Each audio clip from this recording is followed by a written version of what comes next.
services. And so I contacted Lighthouse Streaming and Audio, and they were very quick to respond. They were able to, even though it was the last minute, they were able to fit us into their schedule, and they provided us with technicians and equipment to record our sessions, and we'll be able to provide the people who are speaking at those sessions with great video of themselves. I would highly recommend them. I highly recommend Lighthouse Streaming and Audio. I had nothing but a pleasant experience, and if we come back to Waco again, which we hope to do, I know I'll be in touch with them. Hello, my name is Gillis, CEO of Lighthouse Streaming, and you're watching Centex Sports Network. This is why you need Centex Primetime. Jalen Gillis brings the realness. Dive into the heart of sports with the most passionate commentary around. From pro to high school, Jalen's got the insight and energy you crave. Catch all the action weekdays from 5 to 7 p.m. on the Centex Sports Network, only on YouTube. Join the conversation and elevate your sports knowledge with Centex Primetime. Don't miss it. Need video or audio solutions? Lighthouse Streaming, a full-scale media agency, can transform any event. Check this out. We're talking live streaming that's crisp and clear, event audio that hits every note, and church video and audio solutions that'll enhance worship. Corporate events, we got those on lock too. From concerts to conferences, Lighthouse Streaming and Audio makes your vision shine. Book your appointment now at lighthousestreaming.com or call 254-252-4206 for a free consultation. Let's elevate your event and light up the stage. What's up, everybody? My name is Jalen Gillis.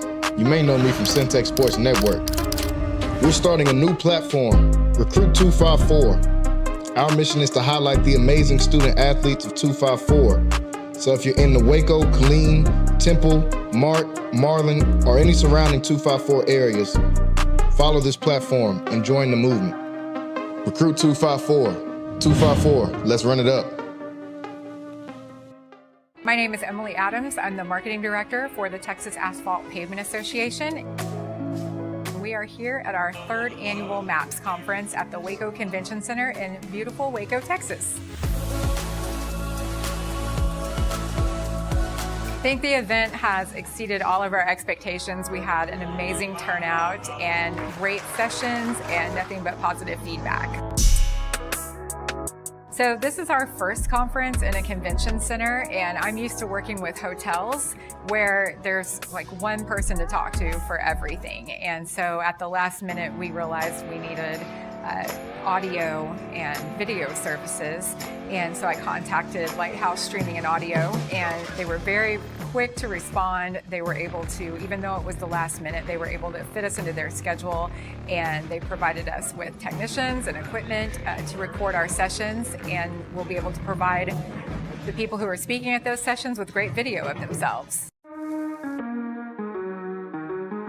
I would highly recommend them. I highly recommend Lighthouse Streaming and Audio. I had nothing but a pleasant experience, and if we come back to Waco again, which we hope to do, I know I'll be in touch with them. Hello, my name is Gillis, CEO of Lighthouse Streaming, and you're watching Centex Sports Network. This is why you need Centex Primetime. Hello and welcome back into Centex Prime Time. I am your host, Jalen Gillis, getting ready to bring you through the prime time topics in sports, not just here in the Central Texas area, but from all around the nation. Want to thank everybody for tuning in with us here today on Centex Prime Time. If you're watching with us over on YouTube, Centex Sports Network / Centex Sports TV, you can subscribe on there. Also, you can click the bell and get notified every time that we go live here, 5 to 7 p.m. weekdays right here on Centex Sports Network. You can also watch this on the website, centexsportsnetwork.com. That is centexsportsnetwork.com. You can go over there, a free subscription, sign up. You'll catch all this action plus more whenever you go on there and hit that subscribe button as well. You see my ticker at the bottom. You can follow me and the show on Instagram. Follow me at Jalen Gillis on Instagram. You can also follow the show on Instagram at Centex Primetime as well. Well, folks, we got a lot to talk about here today as we have the Western Conference Finals started last night. We have an NBA MVP has been named already so far this year. And also, we've got the Eastern Conference Finals starting tonight. Knicks versus Pacers. That game coming on tonight on TNT. We'll talk about all of that. We'll talk about some quick takes. We'll talk about some Baylor football as well. And we'll talk about just the state of the Big 12 as football season is just around the corner, a couple of months away. Seems like a long time. Right now, we're going to look up and it's already going to be August and be time for these teams to be starting and getting ready for preseason football to start both collegiately and in the NFL as well. So we'll talk a little bit about both of those here today. We'll talk about some hot topics in sports as well. Joining me in studio today, we've got the WISD Hall of Famer, former San Diego Charger, and former Texas Tech Red Raider, Mr. Wayne Walker, in the building with us. Wayne, what is going on? Hey, what's going on, Central Texas? Got a great show for you today. Yes, sir. Yes, sir. A lot to talk about here today on Centex Primetime. So, folks, we're going to get right into it. The breaking news of the day, the MVP was named in the NBA, and the MVP is just the guy that we thought it was going to be, and that is Shai Gilgeous-Alexander. SGA wins the MVP trophy. The first Thunder player to win it since Russell Westbrook won it back in 2017, joining Russell and Kevin Durant as the only Thunder players to ever win the NBA MVP award. Now, we just watched Shai and his team last night get a W in Game 1 of the Western Conference Finals. But before that, Wayne, what do you think about SGA getting that MVP? We talked about it all year long, going back and forth between Jokic, between SGA. Now the award is finally handed out. SGA wins it. His team had the top record in the West the last couple of years. He's led the league in scoring the last couple of years. Been playing phenomenal. Finally gets rewarded and gets that MVP trophy. What was your thoughts about him finally bringing that trophy back home? Well, it was well-deserved. It was a two-man race for the whole year, and he deserved it, leading scorer of the whole NBA. The only guy that was in that conversation that's still playing, and he eliminated the guy that was his closest competitor last week. So, I mean, well-deserved, a model of consistency as far as what he's been doing the last about 3 years to me. Yeah. So, the hands-on favorite to win the NBA championship, and he's the leader of that team. So it's a well-deserved recognition, honor. And like I said, it was a two-man show from Christmas on between him and Jokic. And they could have easily gave it to Jokic, but sometimes, he's already won it 2-3 times. So, hey, let somebody else share that that recognition. And he's that guy. He's that guy, and I'm happy for him, and it's well-deserved.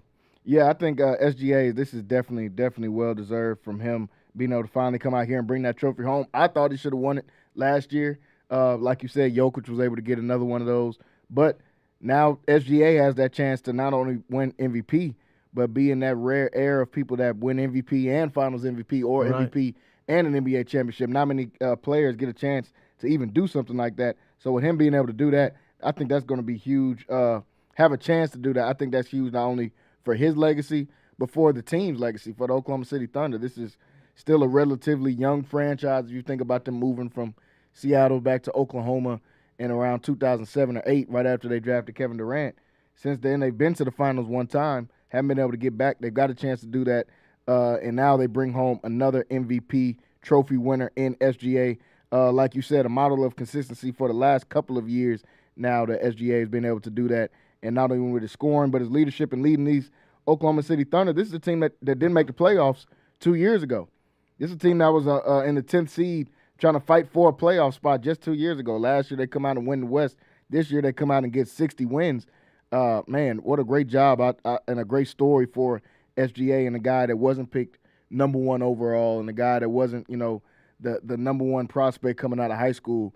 Being able to work his way up all the way to this MVP honor, I think is a great honor, not only for him, but for his legacy moving forward in the NBA. Last night, they were able to start off the Western Conference Finals with a W as they came out and got a win over the Minnesota Timberwolves in what started out as a good game, and not only a good game, but a game that the Timberwolves were winning for a majority of that game, especially in the first half. Julius Randle played phenomenal in the first half. He had 20 points in that first half. Anthony Edwards, we saw him go out in the first half with an ankle injury. Looked like he tweaked that same ankle that he tweaked in the last series. Goes out with an ankle injury, but he's able to come back in the game. In the second half, it was really OKC's defense that led them to this victory. They were able to get back into this game because they weren't even letting these guys breathe. There was nowhere for anybody to go. They were tired of Randall putting the ball on the floor. Every time he put the ball on the floor in the second half, it seemed like there was 3-4 guys swarming around the basketball. Anthony Edwards wasn't able to get it going. And the three-point shooting, this is the thing that we talked about with the Celtics last week and with a few other teams. The three-point shooting, the Timberwolves really shot themselves out of this game by continuing to shoot threes when they're not making any of their threes. Look at Anthony Edwards, who went 3 for 8. Mike Conley, 1 for 5. Nikhil Alexander-Walker, 2 for 9. Dante DiVincenzo, who took the most shots on the yesterday on the Timberwolves. Obviously, that's a major problem if DiVincenzo is your highest shot taker in the game, but he was 3 for 12 from beyond the three-point line. Naz Reid, 0 for 7. If you're missing this many threes, I don't understand why you keep shooting the threes, especially when you were having success in the first half going to Randall inside game.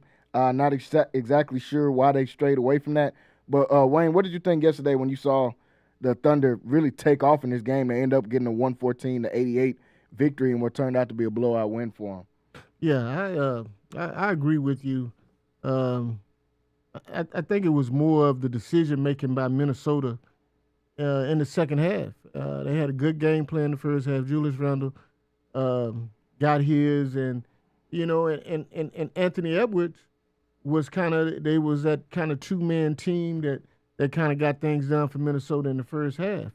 Well, the second half you start relying on a three-point shot, and when you shoot under 30% in 3 points, it's not going to go well for you.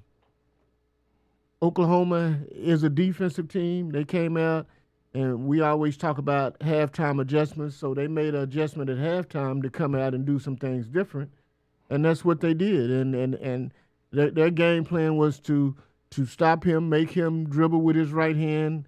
I'm talking about Julius Randle, that is. Make him go to his left hand and make him go to his right hand and drive that way because he's not consistent that way. And then every time he gets the ball, double team him, or Anthony Edwards gets the ball, double team him. So we're gonna let these role players kind of beat us, but the role players didn't step up, and they have to step up, and they have to.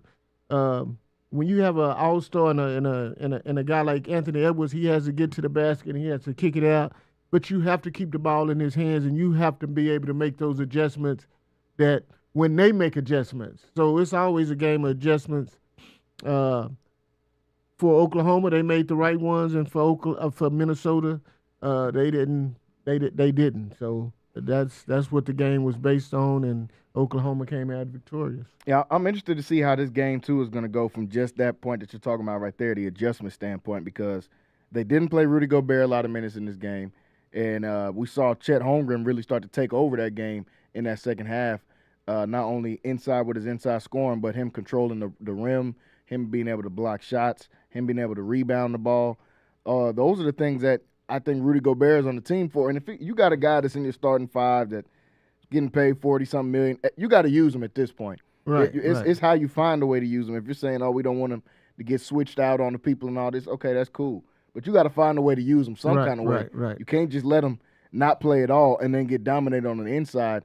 And the continuing to shoot the threes is crazy. You got to make adjustments on that when everyone's cold. The whole team was cold outside of Randall yesterday. And even Randall couldn't get a shot off because he had 20 points at halftime. He finished with 28, and he didn't miss any shots. He couldn't get a shot off. Yeah. Every time he put that ball on the ground, it was like a pack of wolves. When you talk about Caruso, who was probably the best offseason pickup this entire offseason, if you're talking about somebody outside of a max contract player, easily the best pickup in the offseason. He's worked wonders for this Thunder team. But you see the Cason Wallaces and Lou Dortz, all of those guys diving after the ball every time Randall puts it on the ground. They want Ant to shoot threes. I know that he led the league in threes. They know he led the league in threes. But we would much rather you take that three than you go getting an one, you getting somebody in foul trouble or getting an easy lay-in. And that's the adjustments that Minnesota has to be able to make. When they're closing out on you on the three, you have to be able to get to the basket.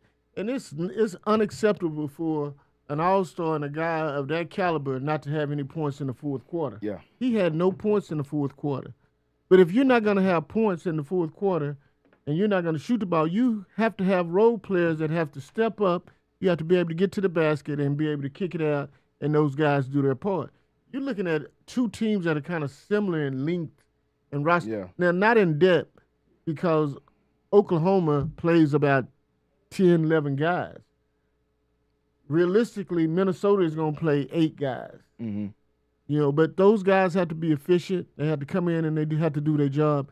And you can't rely on a three-point play when you're just as lengthy as Oklahoma is. So that was a problem for me when you got guys that's just jacking up threes. Just jacking up threes, and then they're not fouling. So when they're not fouling, that's when you need to go to the basket, and they wasn't able to do that, and it was their demise last night, and that's the reason they down 0-1. Yeah, that's their main reason for going down. So they've got to come in and try to find those adjustments of how can we get to the basket whenever they are attacking Randall like that. Who's going to be that other guy? And another guy that played great through the first couple of rounds, and Jaden McDaniels, he's got to step up. You got to take an offensive role. We know what you can bring defensively, but somebody's got to be that third scoring option for them. If Anthony Edwards doesn't have him going, or if they're double and triple teaming Julius Randle, who's going to be that other guy to step up? Usually it's Naz Reid, who was 6th man of the year last year. He was 1 for 11 in this game, and most of those were 3-pointers. He was taking all threes in the game. Yeah, man. I mean, it basically just made them a outside shooting team, and that's not their specialty. I mean, you have to get out and run. You have to create easy baskets, and they weren't able to do it. Shooting a three is the hardest basket that you can make because it's from the outside. You got to get the ball in. You got one of the tallest guys in the league, in Rudy Gobert. I mean, man, come on, you have to use everything you got in the playoffs, and the playoffs is all about adjustments. And with the NBA, the 3-point can pull you out of a hole, but it can put you in a hole as well. And if you shooting threes and you're not making them, you just putting yourself in a deeper hole. It creates long rebounds, which ends up being quick transition points. Like there's so many things that can go wrong with just shooting a three, especially when you're not making them. No. You don't want to be the team that live and dies by the three. We watched the Celtics do it last year, but the Celtics have 4 or 5 guys that could be all-stars or that have been all-stars already in this league. So they can do something like that, and even with them, it's only going to work to a certain point. Right, you still got to be able to get to the cup. You still got to be able to have balance on your offense. It can't just be all from the perimeter. With the Timberwolves, that's not even their game. They don't have a prolific three-point shooter. They have guys that can make threes like Randall and Edwards and Dante DiVincenzo, and all these guys can make threes.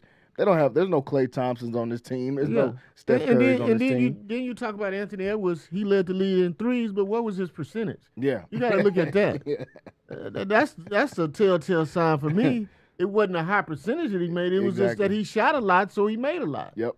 But they have to make some adjustments, and they got to do things different if they don't want to get swept. Because right now, the way I see it, if Oklahoma the Thunder plays the way they played that second half, which I'm sure they'll rely on that formula for the rest of the playoffs, where Caruso can play Randall. I mean, you're talking about maybe a shooting guard playing a power forward. Yeah. In the post.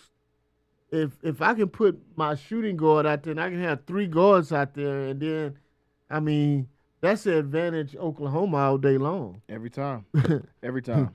So, man, because you have another 3-point shooter that you can put on the perimeter, and then Julius Randle is going to have to match him and go out and play him. So that's the advantage all day long.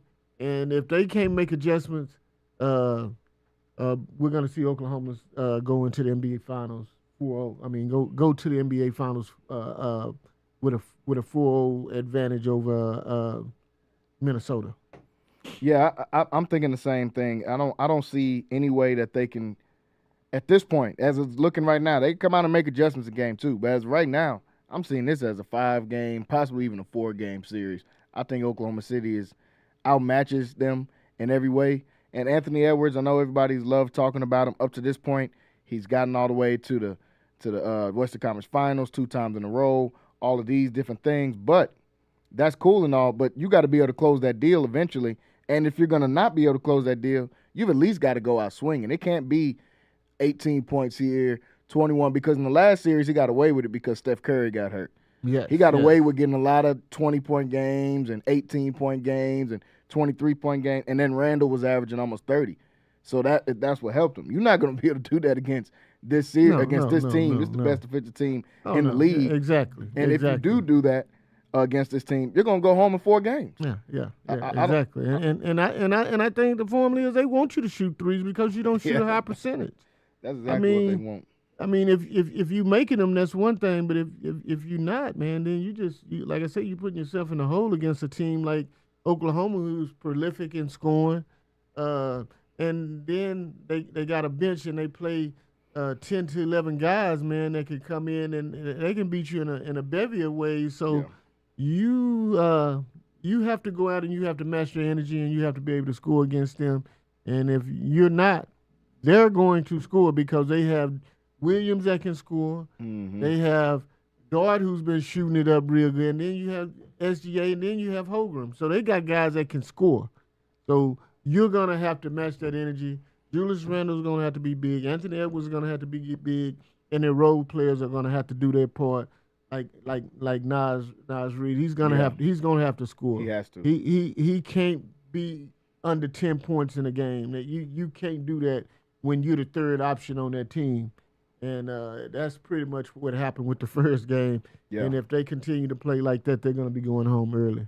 When you look at the Thunder, their whole starting 5 outside of Lou Dort scored in double digits. So not only are they getting the 30 points that they need out of their leader, but then other guys are chipping in. Jalen Williams had 19 points, but he also had 8 rebounds, 5 assists, and 5 steals to go along with it. All of those little things. This Oklahoma City team is a complete team. They're the deepest team left in these playoffs.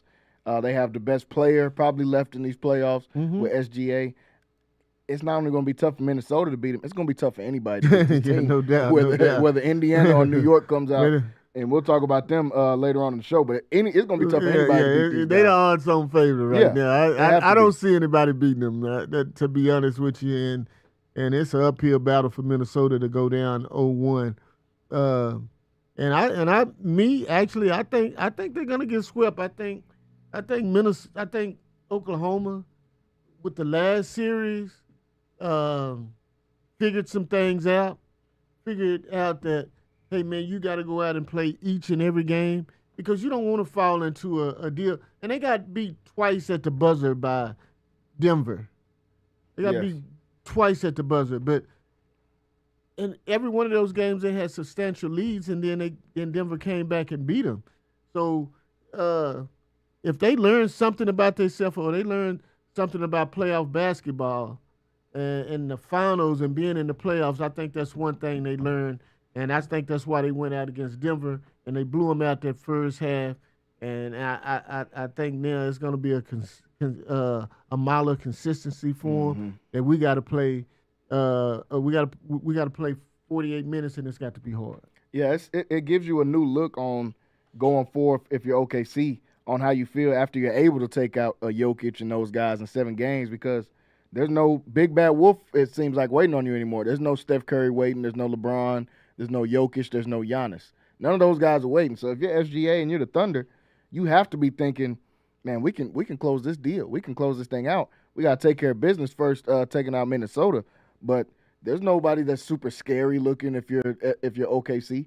You got to be having tunnel vision at this point on going to getting that championship. Well, your focus has to change, man. When you, I mean, like I told you, when you go to the playoffs, I don't care regardless if it's hockey, football, basketball, baseball. Yeah, you have to. It has to be a different level of intensity that you go through. You practice, you train for this. You went through preseason, you went through the season, and your game has to evolve and get better and better, and you know what you're good at this point.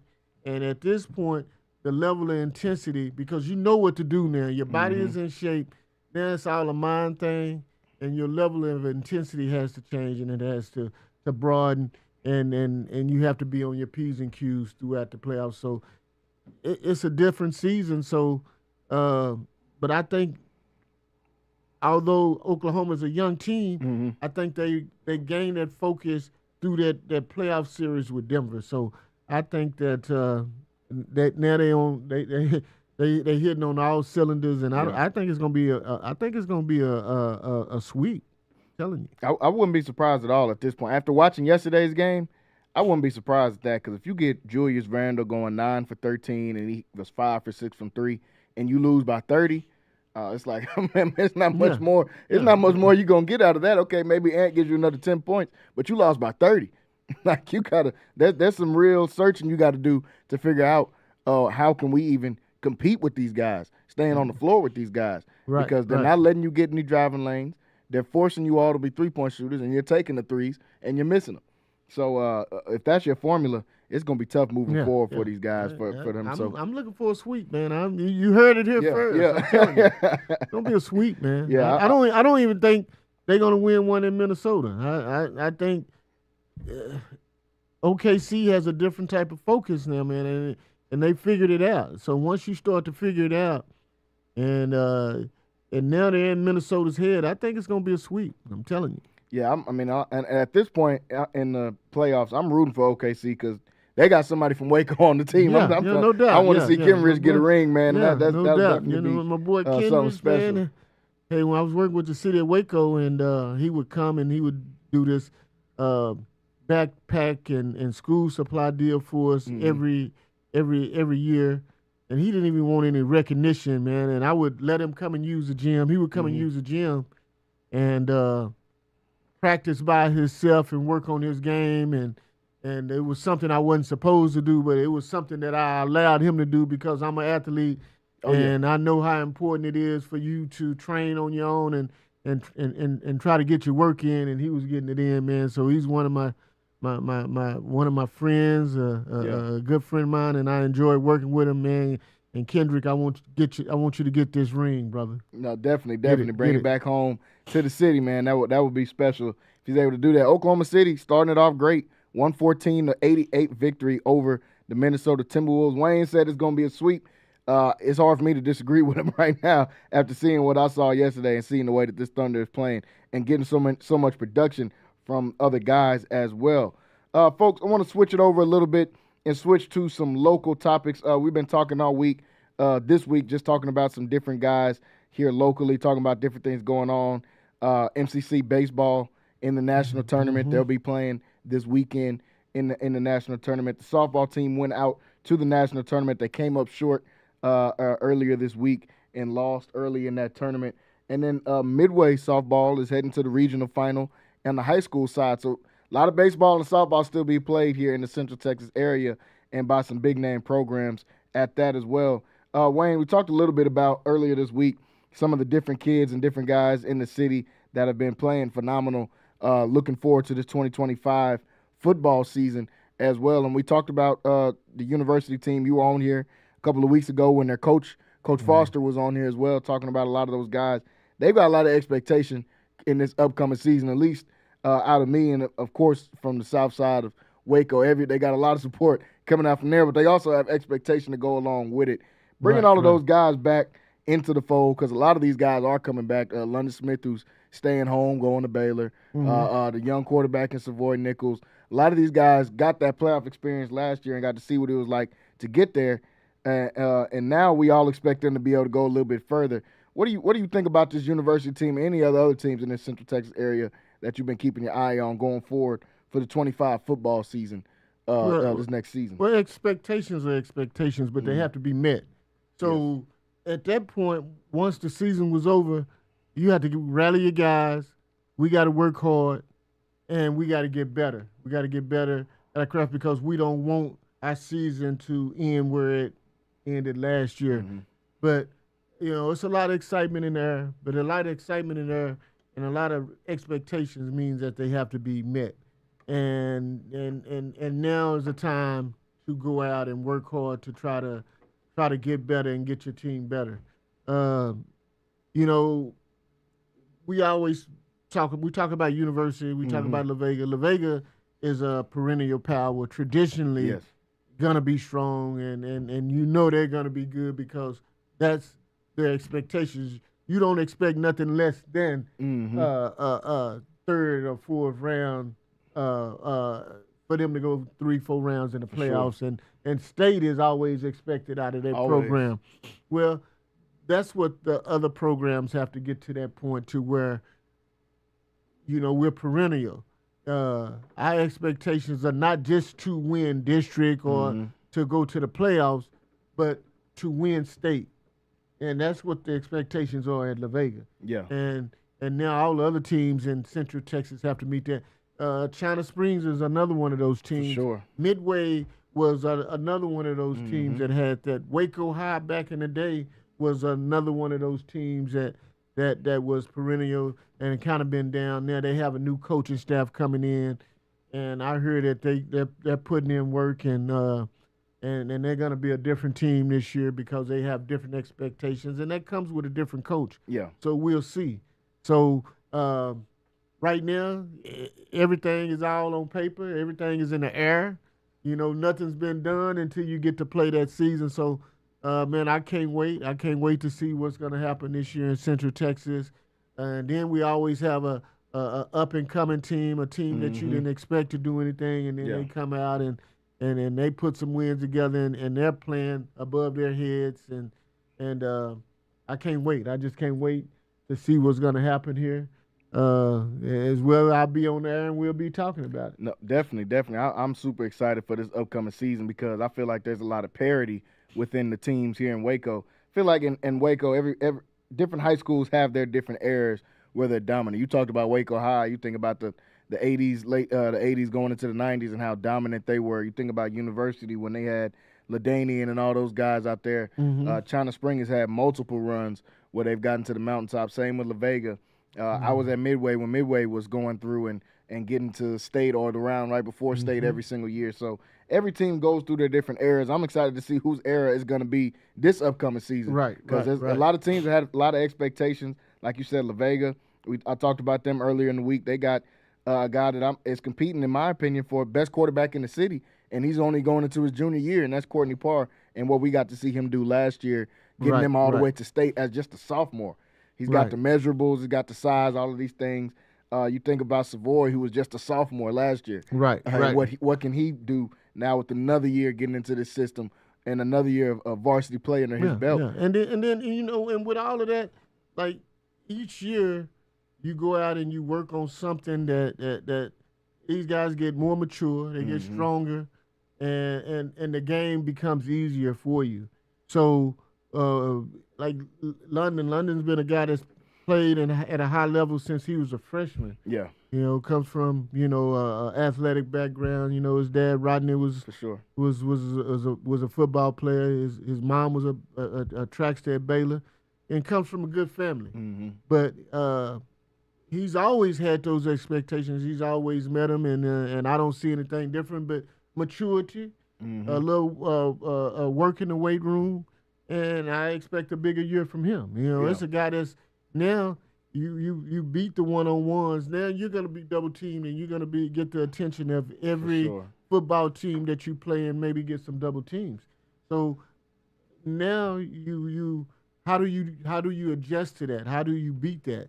And but I expect big things out of him because he's a type of player that can get things done. Along with Savoy, along with Parr, you had an extra year of maturity, and things should get easier for you. And we'll see what happens. Yeah, I'm excited to watch all of those guys. Like you said, London, with him being the top recruit, a lot of these guys in this class have been highly recruited since they were freshmen and sophomores. You think about London Smith, the University. I think about the Jamarian Vincent over at Conley. These guys have been highly touted recruits. Yeah, no doubt. For a few years now. Now it's your senior year. This is when you want to go out and leave that mark and make that mark and leave something for your school legacy. Because you've built, at this point, they've already started to build their legacy. And like London, he's already committed to his next school. I'm sure Jamarian is going to commit to his next school anytime soon now, too. These guys, Thornton over the receiver at La Vega, these guys going into their senior year. Yeah, these guys, man, and they going into your senior year is when you make it happen, man. And it's something about being that person and being that man. Like, it's just something about it. And you know that your team relies on you, and you know you have to get better. And like I say, with that extra year and that extra summer, maturity sets in, and you should be better. So I expect big things out of these guys that's been, the top players in Central Texas, only to get up and step up and be better players than they were last year. Yeah, I agree. I agree, folks. We're going to be covering high school football here all summer long leading up into the season because I cannot wait to be able to cover these guys and to see who's going to be that next guy. Like Wayne said, it's always that sleeper team that we're not thinking about that pops up. Last year, for me, it was Robinson. They came out and started out like 7-0. They were ranked top 10 in the state, came out of nowhere. They're bringing back Evan Marino, a running back who was the Central Texas leader in rushing just about every single week throughout the season. So there's a lot of guys that I'm going to be keeping my eyes on and excited to watch this coming up season. I want to talk about the other football team here in Waco, and that is the Baylor Bears, who have been getting, I don't want to say a lot of recognition. Their quarterback has been getting a lot of recognition that we're not used to seeing, haven't seen at least in a few years for Baylor. We've had some really good teams over the last few years, sporadically here and there. The team when Dave Aranda first got there that got all the way to the Big 12 championship, and then Matt Rule, his team with Jalen Petrie and all those guys that got there to get there. But a lot of those teams didn't have a quarterback sitting back there that was projected to do a lot. Now Sawyer Robertson, who wasn't the starter last year, but won that starting spot over to Quan Finn throughout the season, ended up playing some really, really good football as they got towards the end of that season as well. He's got the highest returning QBR for any quarterback coming back in the Power 4 with 82.9 QBR coming back. Now CBS Sports has him ranked as a top 10 quarterback going into next year and a top 10 candidate for a Heisman Trophy winner in Sawyer Robertson. What do you think about Sawyer Robertson's expectations before we talk about what we expect out of this Baylor football team? What do you think about Robertson finally starting to get some of that recognition now for his play and what he did last year? Well, he's done a great job. Just think about this. Mm-hmm. Baylor was picked to get last almost in the Big 12 last year. Finished fifth. And they didn't have a lot of big expectations, but Baylor's a team that lost a few games in the beginning and then picked it up, and they were relevant in the Big 12 and still had a chance to compete and win games, and they were at the top of the Big 12 standings all year last year. Yep. And a big part of it was because of their quarterback, because of Robinson, and they did some great things. In this era, the NIL, Mm-hmm. going out and competing against teams that's paying and teams that's not paying, man, they did a wonderful job, a masterful job, and now they have bigger expectations this year because of the year that he had last year. Yeah. I got a few guys that are scouts, and when they come to town and they go to Baylor and they come to Texas on this circuit here to visit guys, Mm-hmm. We'll go to lunch and we'll talk, and we often talk about guys, and I ask questions about the guys at Baylor or whatever, and their receiver Cameron is one of the guys that I've been hearing a lot about, and so they got some big things happening at Baylor. Oh yeah.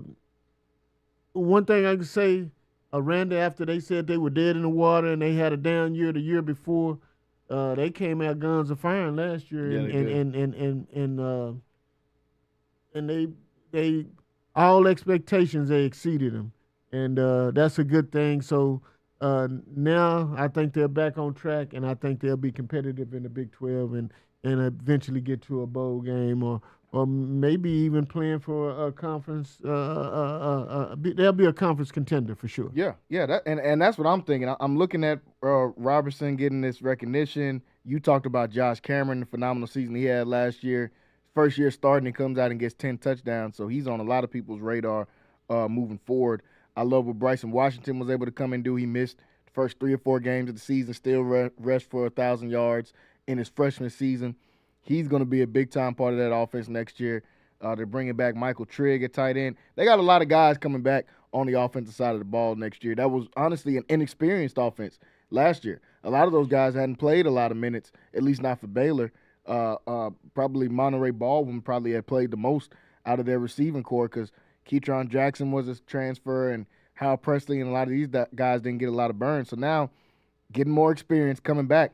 I want to be the guy to put the pressure on them. I think Baylor should be competing for a conference championship title going into next year. I'm going to read off some of their schedule that they have now. They have a harder pre-conference schedule than Baylor's had in some years, in my opinion. But their conference schedule, I'm not looking at a lot of games that they can't win. They're going to start the season off in a game that I most definitely am going to have to be at. They start the season off against Auburn here in McLean Stadium, game 1. So they got Auburn week 1. Next week, they got to get on the highway, go up 35, and they play SMU. So that non-conference is the toughest it's been in a long time. Last year, in the last few years, I'm used to seeing them playing Tarleton and Air Force and all of these guys. They're starting off with Auburn and with SMU. SMU, who was in the playoffs last year, an Auburn team that is tired of losing the way that they've been losing the last few years. So they're coming out and they spent some money in that offseason transfer portal. Yes, Jackson did. Arnold's coming down from Oklahoma to be their quarterback. They spent some money. So that non-conference is tough. But when you look at their conference play, they start out against Arizona State, then Oklahoma State, Kansas State, TCU, Cincinnati, UCF, Utah, Arizona, and Houston. I don't see any of those as games where they're just completely and totally outmatched. Arizona State won the Big 12 last year, but they got a lot of holes to fill, and their team coming back, starting with Cam Scatterboo, who was like 40-50% of their offense last year. So they got a lot of holes to be able to fill. We don't know what Oklahoma State's going to do. I think Kansas State, I probably had them as possibly the favorite between them and Iowa State as the favorites to win the Big 12 right now. But I'm looking at their schedule. I feel like Baylor should be able to compete. And I think to me, I think the Big 12 is kind of wide open. I don't think you have a clear favorite in it, because last year I thought Oklahoma State would be one of those teams that would be competing for the conference, and everybody beat them, and everybody beat them. Yeah. So, I mean, I think the Big 12 is up in the air. Sure. I think Texas Tech could be one of those teams you talk about. For sure. For sure. TCU is always tough. I think Baylor is going to be relevant. And then Iowa State is always going to be there. Kansas State going to always be there. And so West Virginia is another team that's always going to be there. So we just don't know. And then you got the teams out west with Arizona, BYU, which is going to be in there. And then you talk about Colorado. I just think it's up in the air, and we won't know until the season starts who's going to until we see what teams look like, because now and when we talk about NIL stuff and everybody's changing their roster from year to year, you don't know what a team went out and got that's going to put them over the hump, and until you see. You can write everything down on paper, but until you see the formula and how these teams mesh and what they went out and got, we won't know. It's no way to know as of right now. And like you said, that with the NIL and with the transfer portal, it's almost more like the pros. Like a team can look completely different in the next year, whether that's for the good or the bad. Your team could be completely different by the time in just 6 months between when school starts and when school ends. So this is going to be a really interesting one. I agree with all those teams you had right up there. BYU is a really a sleeper team. I mean, the team that won 11 games last year. And then we don't know what Utah's going. Utah is in this conversation. Utah's got to be in there too. Yeah. So, man, I just think it's up in there, and I just don't think I don't think we know right now what's going to happen in the Big 12 until the season starts. Until we get 3-4 weeks in there, and then you see what everybody looks like. And like I say, everything is just on paper right now. And then you'll have new guys at every school that'll be a different story. You'll have guys from all over that's transferred from schools where they were going and taking care of business to come into the Big 12 and seeing what they'll be able to do here. So it's going to be tough, man. I just think the Big 12 is one of – I think every conference – I mean – and it's really with every conference, at least the Power Fours. The Power Fours, this coming up season, because the SEC, we don't know exactly who's going to come out of the SEC. Because you think about Alabama, Alabama's going to have a new quarterback. You think about LSU, they'll have the same quarterback. But then you talk about Tennessee, one of the teams that was in the playoffs. They'll have a new quarterback. You know, and they went out in the portal. Georgia and got a new quarterback. Georgia have a new quarterback. It's just Texas got a new quarterback. It's just gonna be up in the air. Yeah. It's just everything is up in the air because now you flip flopping and changing rosters every year because of the portal. Yeah, the portal makes things much more interesting. I mean, it gives you more off-season news if you're somebody like me that's got to talk about it. It definitely gives you plenty of off-season news, but there's so much turnover going on in between the months there when the transfer portal is open there that, man, anybody can go from worst to first. I mean, we're thinking about Boise State and SMU were in the playoffs last year. That's something that most people thought they wouldn't ever see teams like that being in the playoffs. So it's definitely going to be a very, very fun offseason and a very, very fun season coming up for 2025 when you're talking about college football. Folks, we got to take a break to touch the top of the hour. When we come back, got some quick takes we got to talk about. The tush push did not get banned. We got to talk about Texas and their apparently $35 to $40 million roster. We'll talk about some QB rankings. And, of course, we got to talk Knicks versus Pacers. That game coming on tonight, 7 o'clock on TNT for the Eastern Conference Finals as they get ready to start. So stay tuned and stay locked in with us right here on Centex Primetime. We're going to be right back after this short break. This is why you need Centex Primetime. Jalen Gillis brings the realness. Dive into the heart of sports with the most passionate commentary around. From pro to high school, Jalen's got the insight and energy you crave. Catch all the action weekdays from 5 to 7 p.m. on the Centex Sports Network, only on YouTube. Join the conversation and elevate your sports knowledge with Centex Primetime. Don't miss it. Need video or audio solutions? Lighthouse Streaming, a full-scale media agency, can transform any event. Check this out. We're talking live streaming that's crisp and clear, event audio that hits every note, and church video and audio solutions that'll enhance worship. Corporate events, we got those on lock too. From concerts to conferences, Lighthouse Streaming and Audio makes your vision shine. Book your appointment now at lighthousestreaming.com or call 254-252-4206 for a free consultation. Let's elevate your event and light up the stage. What's up, everybody? My name is Jalen Gillis. You may know me from Centex Sports Network. We're starting a new platform, Recruit 254. Our mission is to highlight the amazing student athletes of 254. So if you're in the Waco, Killeen, Temple, Mart, Marlin, or any surrounding 254 areas, follow this platform and join the movement. Recruit 254. 254, let's run it up. My name is Emily Adams. I'm the marketing director for the Texas Asphalt Pavement Association. We are here at our 3rd annual MAPS conference at the Waco Convention Center in beautiful Waco, Texas. I think the event has exceeded all of our expectations. We had an amazing turnout and great sessions and nothing but positive feedback. So this is our first conference in a convention center, and I'm used to working with hotels where there's like one person to talk to for everything. And so at the last minute, we realized we needed audio and video services. And so I contacted Lighthouse Streaming and Audio, and they were very quick to respond. They were able to, even though it was the last minute, they were able to fit us into their schedule, and they provided us with technicians and equipment to record our sessions, and we'll be able to provide the people who are speaking at those sessions with great video of themselves. I would highly recommend them. I highly recommend Lighthouse Streaming and Audio. I had nothing but a pleasant experience, and if we come back to Waco again, which we hope to do, I know I'll be in touch with them. Hello, my name is Roy Gillis, CEO of Lighthouse Streaming, and you're watching Centex Sports Network. This is why you need Centex Primetime. Jalen Gillis brings the realness. Dive into the heart of sports with the most passionate commentary around.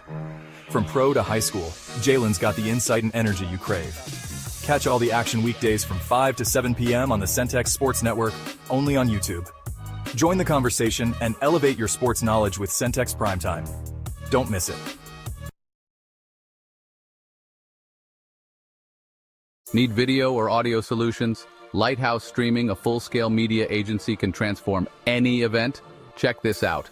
We're talking live streaming that's crisp and clear, event audio that hits every note, and church video and audio solutions that'll enhance worship.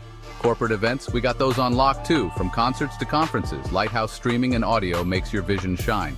Book your appointment now at lighthousestreaming.com or call 254-252-4206 for a free consultation. Let's elevate your event and light up the stage. What's up, everybody? My name is Jalen Gillis. You may know me from Centex Sports Network. We're starting a new platform, Recruit 254. Our mission is to highlight the amazing student athletes of 254. So if you're in the Waco, Killeen, Temple, Mart, Marlin, or any surrounding 254 areas, follow this platform and join the movement. Recruit 254. 254, let's run it up. My name is Emily Adams. I'm the marketing director for the Texas. Hello and welcome back into Centex Prime Time. Jalen Gillis still here in hour number 2 of the show today. We just got done wrapping up in hour number 1, talking a little bit of Baylor football. Also got a chance to talk about some of these local high school as we are geared up and getting ready for high school football. Just a couple of months away now. August will be here before we know it. Got a chance to talk about the Timberwolves getting taken out by OKC last night in Game 1, and obviously SGA being named the MVP. Want to thank everybody for tuning in with us here today over on Centex Primetime. If you're watching with us on YouTube, make sure you like and share the stream. Also, hit that subscribe button, Centex Sports Network /Centex Sports TV over on YouTube. You can check us out on there weekdays, Monday through Thursday, right here on Centex Sports Network. Still joined in studio by Wayne Walker as we get ready to go through some more of these topics here today as we jump into some quick takes and talk about some of the news going on around the sports world. First off, one of them being in today, I guess the deliberation finally ended and the tush push will not be banned, will not get banned from the NFL, as that was a conversation they had to deliberate about it multiple times, had multiple meetings about this. They said the tush push is not going to get banned, and obviously I agree with them and don't think it should get banned either. Wayne, what were you thinking when they finally came out with the verdict that they're not going to ban the tush push? I think it's so ridiculous that we're talking about a one play. Yes. that somebody created and was successful with it, and now you want to take it out because they have been successful and you can't stop it. Mm-hmm. That's what football is all about. It's about innovation, and they invented this and came up with something that couldn't be stopped, and you got to find a way to counter it and stop it. So why try to get it banned? Yeah. That was my whole take on it. So yeah, it never made any sense to me of trying to get this banned just because somebody else is good at doing it. It's not like they changed the rule. It's not like they did something that no one else did before. They just got really, really good at it. Right, They got one of the biggest offensive lines, if not the biggest offensive line in the league. They got the strongest quarterback probably from a leg standpoint in the NFL. That's why it works so easy. Right. It's not like it's just something easy to do because we've seen plenty of other teams tried it the last couple of years. Didn't have that same success. The only team I've seen have similar success is probably the Bills with Josh Allen, but then they got Josh Allen. So that's why it's working. It's not like some type of special rule. It's all about personnel. Yeah. Because it didn't work for everybody. It Nope. just worked for the teams that practiced it and you know and perfected it. And that's what happened, like with the Bills and the Eagles. Mm-hmm. So learn how to stop it. So that's all it is. Learn how to stop it. I don't not take it away. I thought it was kind of crazy for teams to. Then they figured out it's people from the Packers saying they want to get it taken away, and it's like, man, come on, man. You just lost to these guys in the playoffs. Now you want to get one of their moves banned. It sounds like it's just a little bit of salt to me. It don't sound like y'all really want the move to get banned. It's not like we've seen anybody get hurt. Football is an unsafe sport, so we can't sit here and talk about, well, maybe somebody will end up getting hurt from it. You end up getting hurt just from stepping out on the field. It is football. No doubt. It's football. It's a 100% injury league. At some point, you will be injured playing football. You can't try to put in the injury stamp on it. So I'm glad that they came to this conclusion. I was like you, Wayne. I was shocked that it even went this far. Yeah. Honestly, that teams were even going to go take it this far. But the tush push is not banned. So I know Sad will be happy about that as the Eagles get to keep using the old tush push and going out there. We just got done talking about some college football. One thing we didn't talk about is the team right down I-35, and that is the Texas Longhorns, who reportedly will spend $35 to $40 million on their roster going into next year.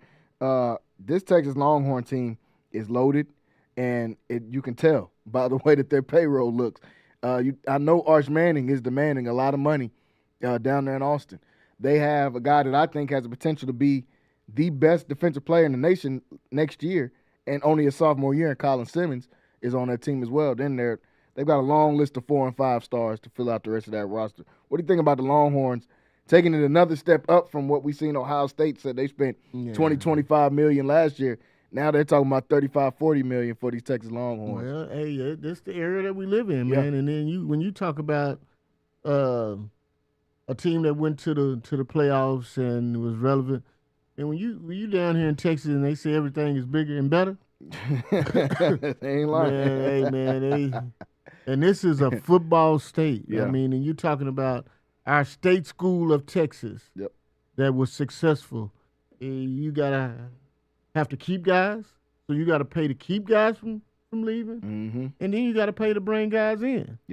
So that's what's happening at Texas, and we talking about that old money. I always talk about that old money where them $100 bills that don't, you can't even look at it in the when you scratch it off with the counterfeit marker. You talking about old money down here, and man, that's what they have. And to be a competitor and to win, you're gonna have to pay a little bit. But when you talk about $40 to $50 million playing for a roster, man, for college. That's for college. Some NFL rosters are not to that point, but man, that's a lot of bread. That's a lot of bread to get passed out between a lot of guys, man. That's a lot of cheese, man, when you're talking about trying to keep somebody and just trying to win. So my thing is, if you paying that type of money, you better win it all. And that's where I was going next. Everybody talked about Ohio State last year and all. Well, they spent this much money and they paid for a good. Well, they did what you're supposed to do when you pay for a good roster. They won. They went out there and won it. They won it. Does this much money being added along with all the hype that Arch Manning is getting, along with Steve Sarkisian getting that big extension as well, is this all building on the pressure of, hey, Longhorns, it's time for you to go out here and win this thing? I think so, man, because like we was talking about expectations earlier, and man, the higher the expectations, man, and the more money, the higher the expectations. And they spend a lot of money, so we gonna see what's gonna happen. If they don't get to the playoffs, or if they don't win it all, I mean, what do you have now? You have nothing. You have a team that spent a lot of money for nothing. But man, they got a lot of hype surrounding the Texas Longhorns next year, and justifiably so because of the money that's being paid and what they did last year. But you still got to go out and play. You still got to go out and play, and Texas didn't look like one of the they looked like a top 5 team to me last year, but they didn't look like the best team in the whole deal to me. A couple of games that was heavy favorite over Arizona State. Was winning big, came back and should have lost. Well, they should have won, then they should have lost, and then they won it. So we can't talk about that, but man, they're gonna have to do some different things. They're in a tough conference with the SEC, and a lot of other teams that's got long bread too. And then, when you talk about Alabama, who wants to win, when you talk about Georgia, who wants to win, when you talk about Tennessee, who wants to win, you talk about Auburn, you talk about Florida, you talk about these teams, they want to win, and they out from the SEC. So, and then you're not even talking about the teams that's close to you, like Oklahoma and Arkansas. Everybody wants to win, so everybody's gonna pay money to go out and win. I don't know if it's to the tune of 40 or 50 million. but man, it's when you play in the SEC, anything can happen, and we'll see what happens with all this money they paying. SEC is gonna be tough again, like it was last year. It was almost ridiculous last year. They had teams that they only had 2 or 3 losses and finishing 9th in their division in their conference. And if you only have 2 or 3 losses in another conference, you probably gonna win the conference. Arizona State guy had 3 losses. They won the Big 12. So SEC is going to be so tough going into next year. Like you said, all these teams are getting better. Just like Texas is getting better, LSU expects to win. Alabama expects to win. Georgia definitely expects to win. They're bringing back a really, really good team. I think Florida is going to be good going into next year with DJ Lagway, a kid that I say every time I have no idea how he got out of Texas. All these big schools we got in Texas, how we let our top quarterback get all the way to Florida. He didn't get to A&M, to Texas, to SMU, Baylor, none of these schools. But Florida's going to be good. OU is an interesting one. I think that they're going to be a lot better than they were last year. Last year they weren't good, but they're bringing in one of the sleeper best quarterbacks in the nation last year in John Mateer, who was at Washington State. He transfers in. Jaden Ott was one of the best running backs at Cal. He's transferring in to Oklahoma. And the quarterback came in with the staff, the offensive staff. Yeah, with his offensive coordinator. Washington State. So he's going to be playing in an offense that's familiar. They went out and got some receivers. So Oklahoma's going to be a player next year. But, man, we just don't know what's going to happen in SEC.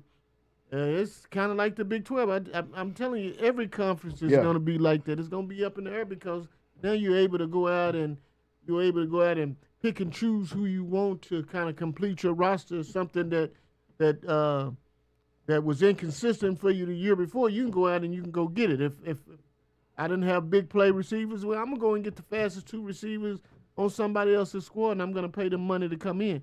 If I didn't have a running back, I can go out and I can go get me the top running back, and that's how it is, and quarterbacks as well, and down the line on the roster. So, man, it's gonna be up in the air. And like I said, until you see what's gonna happen the first couple of weeks, nobody knows. You know, Oregon's gonna, because they paying money. All of these schools. Notre Dame is gonna. I heard they spend a little cheese this year. Ohio State is always gonna spend money. Michigan is gonna spend money because these teams are used to being successful and winning, and their fan base wants that, and so their school is gonna go do whatever they can to get it done and to bring players in for them to win. Yeah, the SEC is going to be so loaded, and like you said, all of these conferences, we really don't know what's going to happen at this point. We're all guessing because like Jalen, in the past, you could say, well, we know Alabama is going to be this because we got this guy coming back and we got this guy coming back. They got 8 on defense coming back and they got 7 on offense. And based on their record and the way they played last year, these guys are a little old and a little bit mature. So now we know but now you could have, now these guys get in the portal because they want to go get paid, they want to go make money, and they get into it for different reasons. So you don't know who's coming back and who's leaving or whatever. It's completely different game. Like you said, Alabama, we knew every single year Alabama was going to be right up there at the top. Ohio State was going to be right up there at the top. Georgia, Michigan. Man, we don't know who is going to – a lot of those teams, Michigan won 7 games last year after they just won a national championship. So we don't ever know who's going to come out and do what with this new transfer portal in, because if a guy is sitting – especially if you think about Alabama, they have 5 stars just sitting on the bench, just waiting their turn, waiting to become a junior or senior so they can finally play. And everything was based on high school recruiting at that time. It's not based on high school recruiting now. It's based on the portal, the transfer portal, and now freshmen are playing less and less. You have to be a super freshman to come in and play. Exactly. And in regards to going to a school or whatever, you have to be a super freshman, or you have to sit it and wait your turn and playing when you're a sophomore or a junior, because now you got guys that's going somewhere and that's being successful, and they get to go and pick and choose what school they want to, and then these recruiters are going out and getting them. So the game has changed. It's changed. It's a whole different ball game right now. I seen Dion talking about it, saying I'm not going to get these freshmen and paying a guy whatever X amount of money just for him to transfer in a year. It's like, if I'm going to pay somebody money, I'm just going to get in the transfer portal. You're going to play right now. And instead of me paying, if it's a freshman that I think can come in and play right away. We watched him do it with Jalen Miller and a couple of other freshmen he had on his team last year. But he said, if you're a freshman, I'm recruiting you, I think you're going to play. Because now you can bring a guy in, you can pay him $1 million. You could pay him $800,000 their freshman year. They're just going to get in the transfer portal, go get $2 million. Yeah, exactly. That's the game now. That's the game. And that's the era that we're living in now. Yeah. Until they do something different, man. Yeah, so it's going to be a very, very interesting college football season. Got a couple more, one more college football topic before we switch it up. Fox Sports came out with their top 5 QBs coming into next year.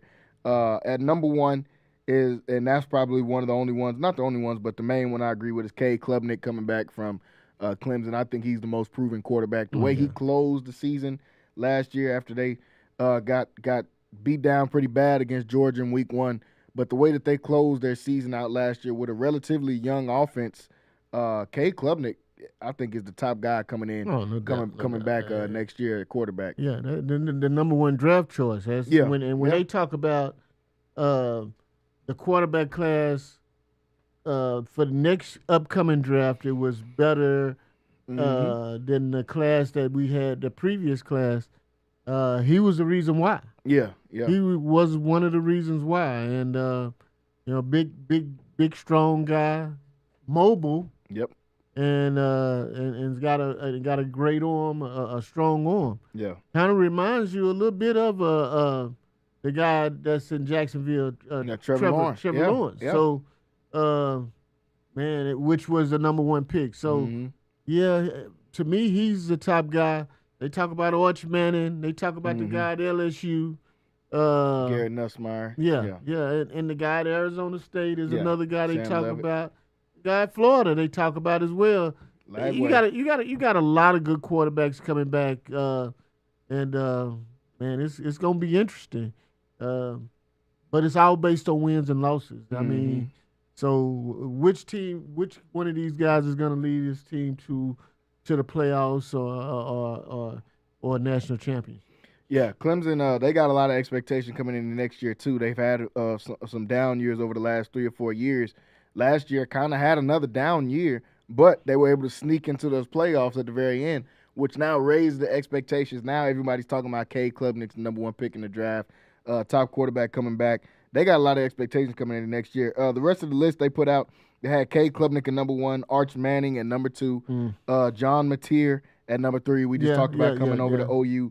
Sam Leavitt at number 4 out of Arizona State, and then Drew Aller coming out of Penn State as well. I thought, and I get it, y'all. I get the Manning thing, and I know that Arch is playing at Texas. They're right there for best roster in the nation going into next year. But I think we got to give this a little bit more time before we start saying he's the second best quarterback coming back.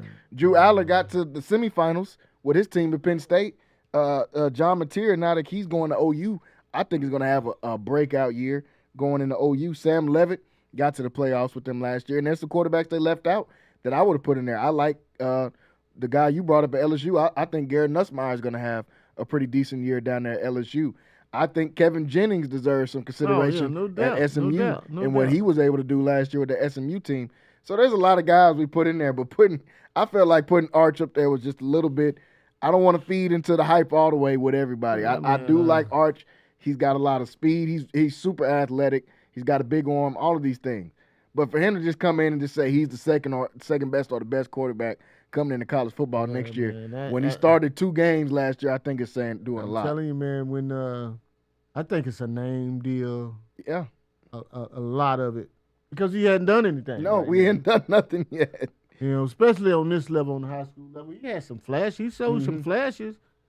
But he started against UTSA, I think, last year. So we can't take that start. He should win that game. They should be able to run the ball and win that game. Yeah. And their defense should, I mean, it's all based on expectations, projections, and this, that, and other. But to me, it's more of a name deal. This guy was the highest recruited guy on his squad. He was the number 1 player in the nation. Set for 2 years and still was the leading NIL earner in the whole college football, where he don't even have to play football anymore. No, he can just leave and he could still be a wealthy man. Good. You know, but with big time expectations, sometimes they die hard, man. And he's just you still have to go out and play, and he's gonna have to go out and prove himself. And I don't know. And I'm like you got to give it some more time. He hadn't proven a darn thing yet. No. And until he goes out and he gets 5 or 6 victories in Texas in the top 5, which their roster alone should be able to propel them to that, because they went out and bought them a roster this year. Oh yeah. They trying to win. They trying to buy a national championship. So For sure. let's see if all the pieces fit together, and we'll see where we at and where we're talking about in November. Yeah, it's going to be huge because they start off the season week 1 at Ohio State. That's their week 1. So for all this hype that Arch Manning is getting, for all the hype that Texas is getting, and I love it. I love whenever Texas is good. I love whenever the top schools in the nation are good. But with that being said, we're putting a lot of expectation on this kid. A lot of people have him as the number 1 quarterback coming in the next year, which I think is crazy when you've only started 2 games last year, and it was against, I think, Vanderbilt and UTSA, the games that you started. So you're going to come out against the national champs in week 1, and another quarterback on the other side is trying to prove it. He was the number 1 quarterback coming out a couple years ago, and Julian Sayin, who's going to be the starting quarterback for Ohio State this year. He's got a lot he wants to prove coming in. He's got probably the best player in the nation that he's going to be throwing the ball to, Jeremiah Smith. Man, that's what I'm saying. So, I mean, we'll see. I'm telling you, the deal about it is, man, you know, he's had a couple of years to develop and to get better. So let's see if that happens, you know. Yeah. Because he sat behind yours for 2 years, basically. Yep. And, you know, everybody was calling, you know, Ewers had an opportunity to come back and wouldn't come back because they wasn't going to allow him to. I mean, they kind of pushed him out the door so Manning could be the quarterback this year. Let's see if everything they've been doing and him sitting in behind Ewers for 2 years and developing, has he become a better player and is he ready to go? Because that's what everybody wants. Everybody wants him to be successful. And but to me, I'm not hating on him or anything like that. I just think it's more of a recognition thing because he is a Manning. And the same thing that was said about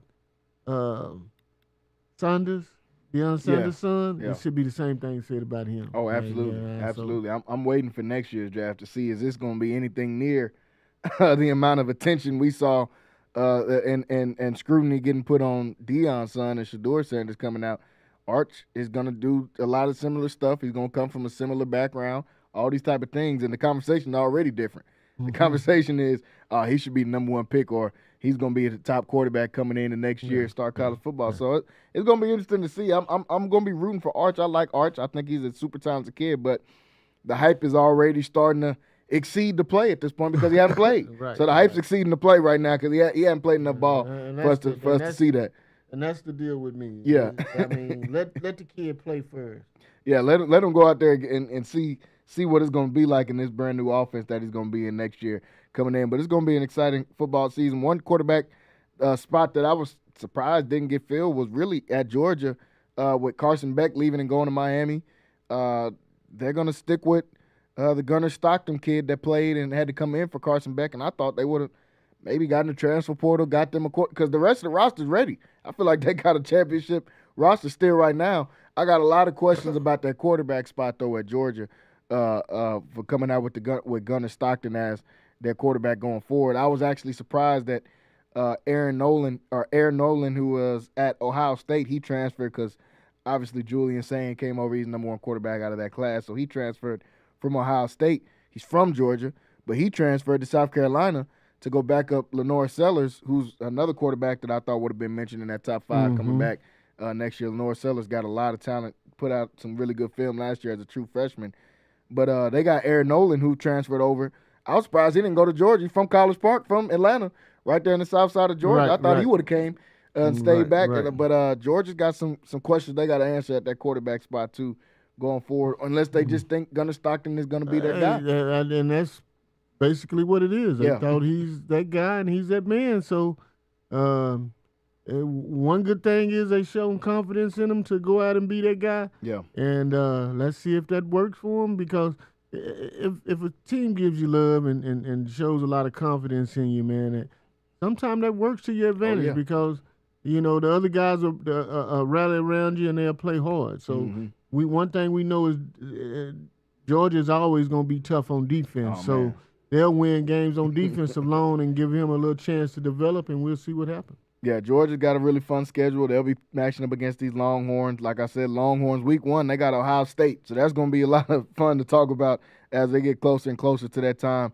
as they get closer to August. We're talking about quarterbacks. I want to switch over and talk a little bit of NFL here while we're talking about quarterbacks. The Cleveland Browns came out and said they're going to have a 4-way QB competition for their QB spot as they start OTAs. As of right now, I believe they have Kenny Pickett and Dylan Gabriel splitting time with the ones, and Shedeur Sanders and Joe Flacco are splitting time with the twos. Now, since I've been watching football, I've never seen anybody come out in OTAs. We haven't got the training camp say we got a 4-way quarterback It's 4 guys that could be our starter going in to week 1. Wayne, you've been part of the NFL and watching the NFL a lot longer than I have.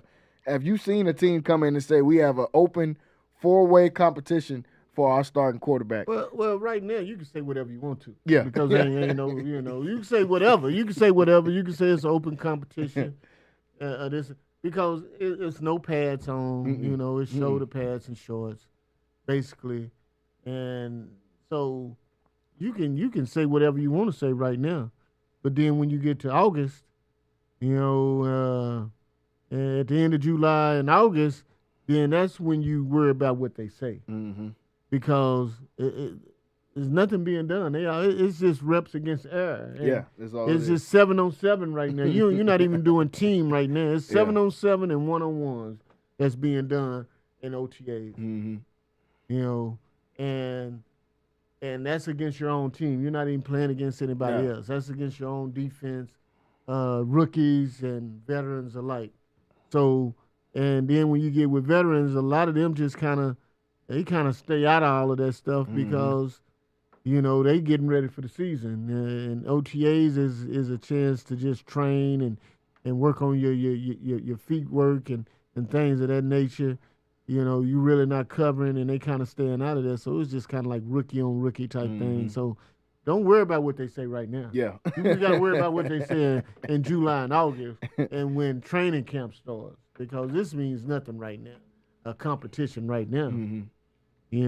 I'm sure they taking notes and seeing who's getting the ball out of their hands, who's making the best decisions, and who's doing things of that nature. But it's nothing right now. Nothing is being done right now. It's just talk. We're a long way still from just training camp, like you said. We're just in OTAs. Everybody's still in shorts, still out there playing. So it's still a long way to go.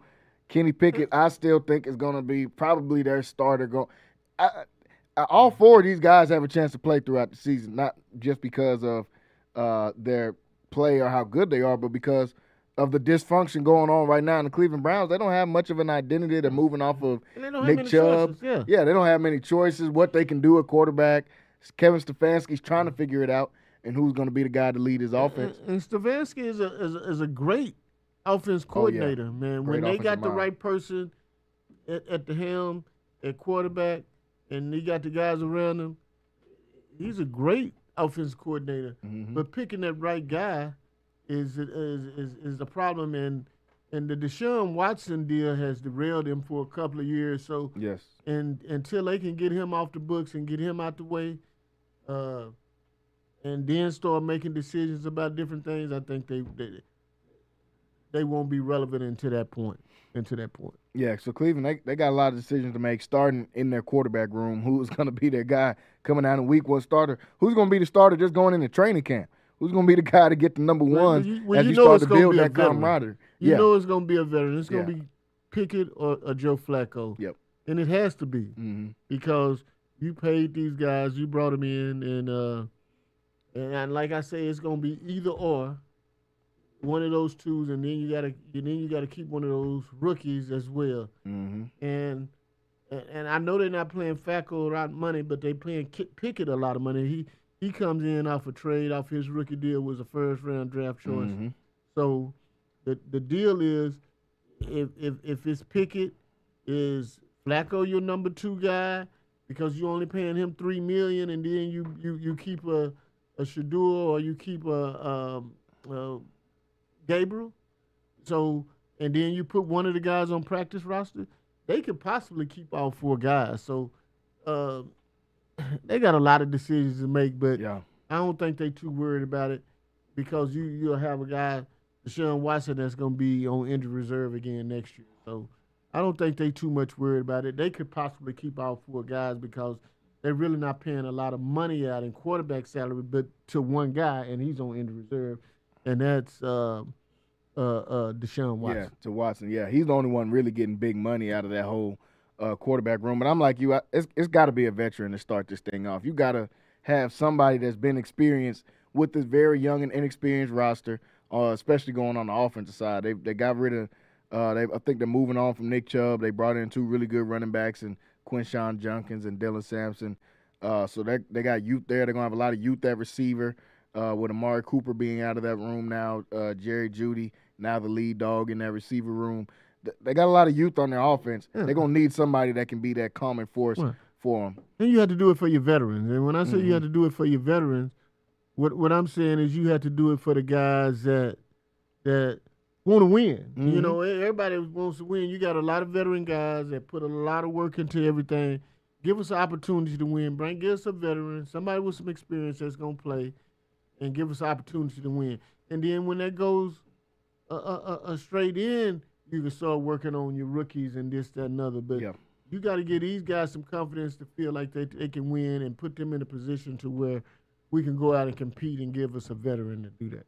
Yeah, so I think that's the direction the Browns are going. So they got as of right now, they come out and said it's a 4-way QB competition. But like Wayne said, right now it's just shoulder pads and shorts, man. So it's really not too much. You can look into that.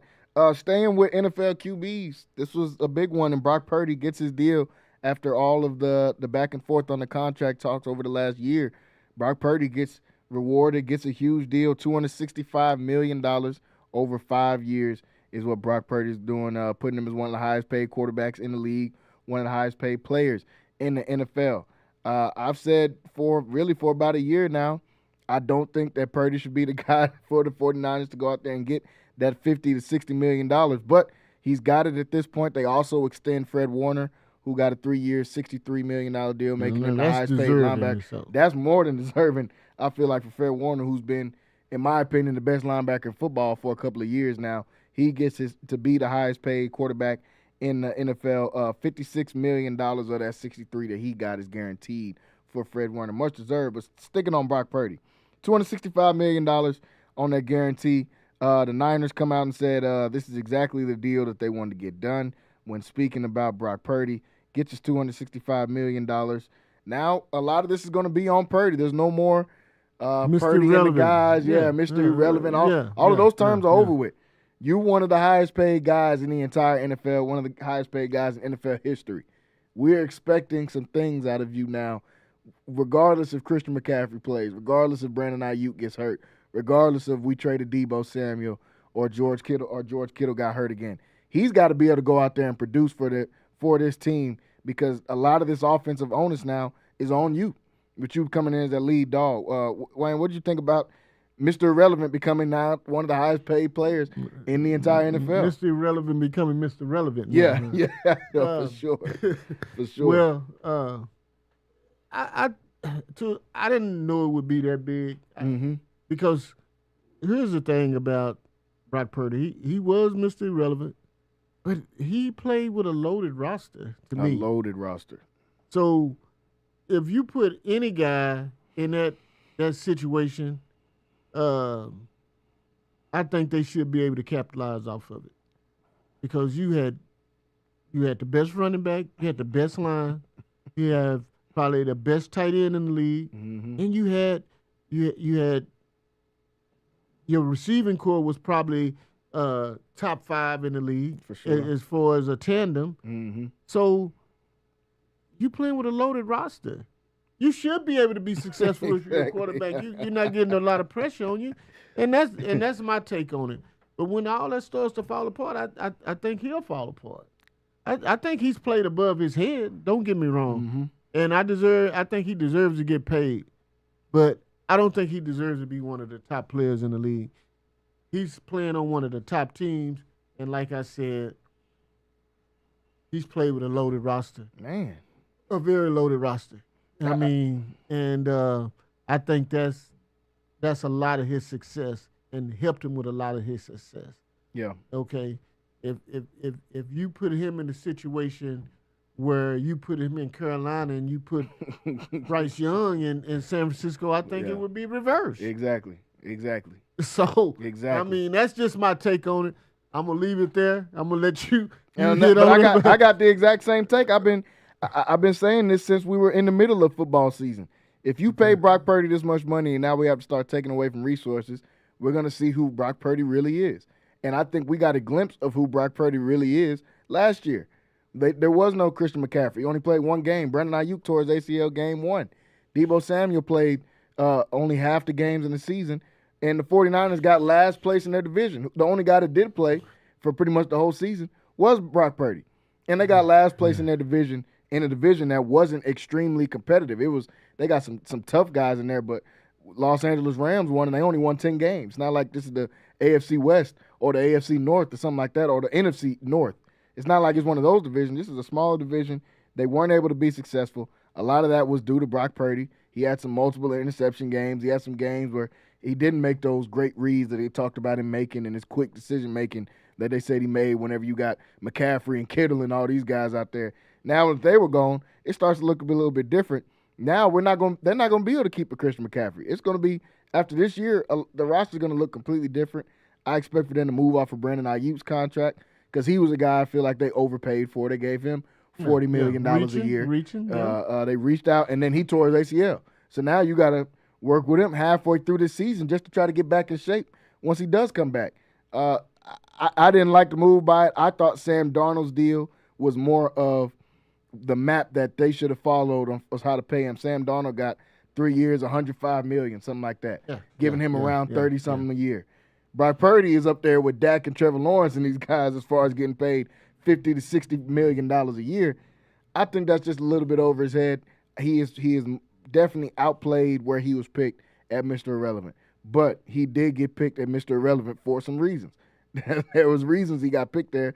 That he's not a big talent when you think about those guys. Right. And when you think about this Shanahan offense, I watched Jimmy Garoppolo get to a Super Bowl in this offense. We don't think of Jimmy Garoppolo as a top quarterback in the league. Exactly. So, I mean, it's tough. It's tough for me to like the Purdy deal. I am happy for him, of course. Being Mr. Irrelevant to getting $265 million is one of the best stories in sports. But for the 49ers, I can't agree with them when they say this is the exact move that they wanted to make going forward with this team. Niners going to be an interesting team to watch, though, in that NFC West. Cardinals, a team now on the come up. I think they had a really good draft, plus what Kyler Murray was doing. Seattle just paid some big money to a quarterback as well. And they getting Sam Darnold, and then you got the Rams who were able to keep Matt Stafford and who brought in Devontae Adams in a move I don't think a lot of people are talking about. I think they should talk about some more. A lot of people thinking Devontae Adams, he's older and all that. You paired Devontae Adams with another top quarterback again like he was with Aaron Rodgers. I think that's going to be a great duo moving forward. So a lot of questions got to be answered for the 49ers. Trent Williams on his way out, heading towards retirement. What are they going to do with Brandon Ayuk, Kittle, Christian McCaffrey? They paid him a couple of years ago, but he hasn't played football, and when he starts, it's going to be almost 2 years of not really playing football. Right. So they got some tough decisions to make moving forward if you're the 49ers. I said Fred Warner also got his deal already, getting paid. That was definitely a much-deserved one. Nick Sirianni also gets extended by Philadelphia. I think this is one that we probably all saw coming for. It should have been Sirianni. done. Yeah, he went to 2 Super Bowls in the last 3 years and won one. Yeah. Came in as a winner. I mean, so that's long overdue. They should have did that after the first Super Bowl. I feel like guys seem to really like to play for him, and they play hard for him. And like I said, been to 2 of the last 3 Super Bowls and won one of them. So I think that was much deserved for Nick Sirianni to go out there and do that. A guy that a lot of guys either love or hate when you talk about Nick Sirianni, but I think he's definitely perfect for that job, not just for Philadelphia, their team, but for their city and that culture that it brings I think Sirianni is that right type of coach to be able to go out there and lead them. Last NFL topic, NFL owners approved for the players to be able to play in the flag football Olympics that's going to be going on in 2028, their first time adding flag football to the Olympics. And it's also the Olympics coming back to America. It's going to be in L.A. Yeah. So this is a huge one. I know the NFL owners have been wanting to expand the game because we talked about last week how they have games in Brazil, and they've been having games in Mexico over the last few years. And they've got the NFL Africa, I think, is going to start in a couple of years. They're building infrastructures for that to be a possibility. What do you think about the NFL players getting a chance to play in this flag football Olympics that they're going to have now? I think that's a wonderful opportunity for the players, man. I played flag football before, and it's fun. And I played arena football, which is basically like the same thing, man.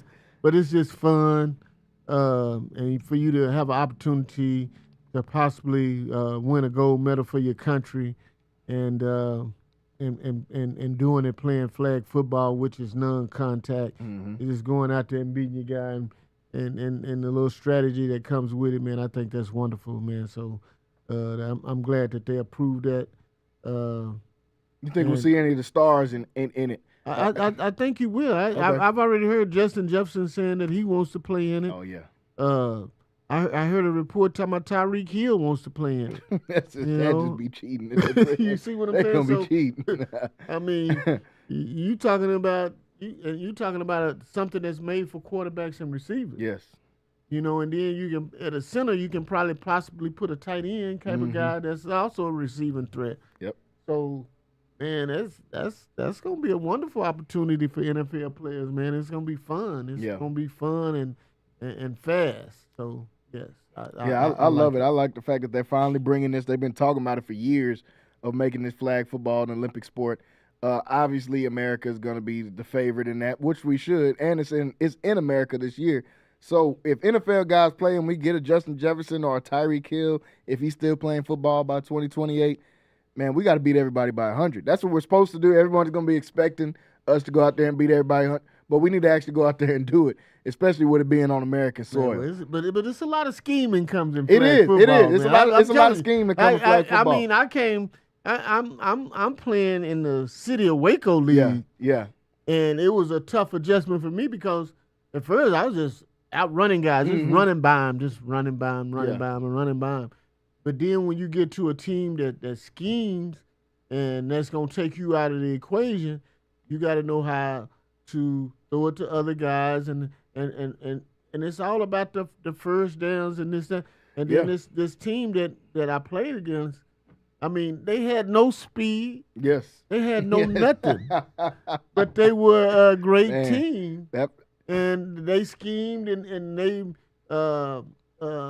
just marched down the field taking 5 and 10 yards at a time. Yeah. Where I played on a team where we had nothing but talent, speed guys, and we trying to hit you with the big play every time. And they just marching down the field, right, doing working the clock. Yep. And making sure you don't get the ball back because they're gonna get their first down, and then they're gonna get a touchdown with no time on the clock. And it's a lot of scheme that you're not lying. It's I didn't play in the Waco League, but when I was at UNT, they had the intramural leagues that everybody plays in. So we had a team, a bunch of dudes from Waco. Everybody played football and all this stuff. Get all the way to the championship game. It's a team, and we're like, man, how did these dudes even get to the championship? It's a team of nothing but Asian dudes. Nobody's fast. Nobody's faster than the guys we got. Nobody's anything. Man, these dudes are. They know the perfect way to dip so you can't touch their flag. I'm like, man, I didn't even know it was this many rules in it. Man, they killed us in the championship. And that's what I had. And I'm gonna tell you, I played against the team I played against was all white guys. Yeah. And nobody played college football. Nope. I played with the guys. Every one of those guys that played college football. Another guy that tried playing in the NFL. One guy played in Canada, and these guys beat us. And it was just crazy. I mean, but it was the way that they planned. It was the schemes that they used. Yeah. And it was all of that. So it's way more than what y'all think. It ain't just running and throwing the flag. I'm talking about these dudes smashed us. I don't think none of them are faster than me right now. at 30. So I don't think that. But it was crazy to see, and I was like, man, I didn't know it was this much. This is why these guys win it every year. I'm like, how did these the guys they say win every? I'm expecting to see a bunch of 6'6" dudes come out or something, and some big old athletes. Man, nah, they came out here and killed us. So that will make it more interesting because even though we do have great athletes, if they don't know how to play flag football, that ain't gonna matter. We better have some type of Olympic training like they do for Team USA, where we learn the rules and all this kind of stuff of how flag is supposed to be. But I expect that to be really fun, and it's gonna be a lot of fun with it being back in America again for the Olympics as well. Going over to basketball, obviously the Knicks and the Pacers playing in just a few minutes. Game one. Before we go over that, got a couple basketball topics. One of them being in the WNBA, who just started their season. Caitlin Clark had a phenomenal start, had a triple-double in their first game. I want to say the Fever lost to the Atlanta Dream last night. But in their game opener, they blow out the Chicago Sky. Caitlin Clark has another triple-double. I think I seen the stat that she's already third all time in WNBA in triple doubles, which is crazy. This is only the first game of her second year in the W already, and already playing phenomenal. Her and Angel Reese kind of got into it a little bit, and that's the kind of part I wanted to talk about. I feel like they're forcing this rivalry between Caitlin Clark and Angel Reese. I understand the W seen how much money it brought in for college and all of those things, but at this point, I think they're starting to force it. Caitlin Clark and Angel Reese talked about it yesterday. They don't even play the same position. One's team is in the playoffs and competing, trying to be one of the best teams in Indiana Fever. Chicago Sky are a long way from being that. They still have more pieces they have to fill out for them to even start being competitive. I mean, the game, they lost by 30 in just that game alone. I think that they need to stop trying to force this rivalry. They wanted to – I understand that it's a ploy on the black and the white thing. They get people that stick up for both sides just because of that. But we got to move away from this. It's not even a real rivalry. The real rivalry for them from high school and in college was Caitlin Clark and Paige Beckers. Paige just got hurt, but that was the rivalry. They're the same class and play the same position. Right. Paige just got hurt, but she was considered to be way better than Caitlin Clark was once Paige started getting hurt. Number one recruit in the nation. Number one recruit in the nation, went to UConn. Caitlin Clark said her dream offer was to always go to UConn. She didn't get it because the person that played that spot was Paige. I think that is the real rivalry, and maybe they could play more into that, but I think they should stop trying to force this rivalry between Angel Reese and Caitlin Clark, man. I understand what it was at college. Let's stop forcing it. But what do you think about Caitlin Clark's start and what she did, starting with the WNBA, another triple-double, the Indiana Fever team, and then this rivalry that I feel like is a little bit forced between her and Angel Reese? I don't even think it's those two. I think it's the networks. It is. I don't think it has anything to do with those two. I think it's the press. Yes. And it's become a big issue since their days in college. Angel Reese throwing the ring in her face and winning the championship, and some people took it the wrong way, and then then they've made it a competition or a competitive thing between the two since. Yeah. Made it sense, and so. That's what we got. Everybody likes a Magic Johnson, Larry Bird type thing. Yeah. And that's kind of what we're getting back to that deal. But I don't think it's a big deal to those guys. Not at all. To the two players, they just, even with the foul, Ezra Lee said the ref got it right. It was a foul, and we move on from it. Yeah. Caitlin Clark said the same thing. Yep. She was open. And it wasn't even a malicious type foul. It was just a push. And then everybody made a big deal out of it, and that's where we are at this point. So I think it's more of a media frenzy type deal. I think it's more of the networks trying to build viewership for that rivalry, or why else would it be on television? Exactly. I think they're trying to fuel it. I understand it made money and they broke all these records for viewership last year in the WNBA. That's not the way you don't want to push it into that direction for the only way that you're going. Because once it stops and they both come out and say we're friends and we're not actually beefing with each other, then where you going to get your money and your views and all this from? Exactly. So I think you should just push it more about the sport. I think the sport is in the best place that it's been since the WNBA started, honestly. Right. Caitlin Clark is a big part of that, but Asia Wilson, who just got Her first signature shoe is a huge part of that. She's going down as The she's best on the player. chance of being one of the best players in WNBA Oh, yeah. history. And right now is the best player Yes, for sure. in the league. Yeah, For sure. And She's by Caitlin far the Clark best is player. is maybe top 5, top Yeah. 10. But she's not even in that conversation when you talk about the best player in the whole league. No. Now she's good for her team, and she's a point guard, and she does her work, and she's a good player. Yeah. But right now, Asia Wilson is a great She's player. she's on another level. She's a great player. Asia Wilson, defensive player, multiple defensive player of the years, multiple MVPs, multiple championships. She is phenomenal in what she's been able to do. So she is the standard when you're talking about WNBA. And she's got one of the highest selling shoes for Nike right now. I think they made the right decision in finally giving some of these female athletes a signature shoe. And Asia Wilson's shoe has sold out twice now. It's sold out. They restocked and it's sold out again. So I think that's more the direction the W needs to push their product and to push their viewership to, not trying to feed into this rivalry. Like I said, folks, Knicks versus Pacers tonight coming up. This year is a unique one, and it is we're going to get a brand new champion, not only this year, but for the first time in NBA history, they're going to have a 7-year stretch where we're going to have 7 new champions every single year. 7 different teams will win because the 80s, I think the Lakers and the Celtics won almost every single championship, and one of them were in the championship every year in the 80s, and they won 7 out of the 10 championships within the 80s. The 90s, Mike took 6 of them just by himself. Yeah, and then you're talking about Detroit that won a couple. Yeah, they won in that time too. Yeah, so we get to the 2000s, the Lakers, Warriors, Spurs, and the Heat when they had LeBron won all the championships. Yeah. Now we're finally starting to get that parity in the NBA that I actually think is good for the NBA, especially in this time when we're searching for who's going to be the next big star, because we've gotten spoiled over the last all these years I just named. We went straight from Magic and Larry, straight into Michael Jordan, straight into Kobe Bryant, straight into LeBron. So we got spoiled, and with that happening, now we're searching for that next star. With this being another year with the brand new champion, I think it's going to be great for the sport moving forward, having this parity that they've had.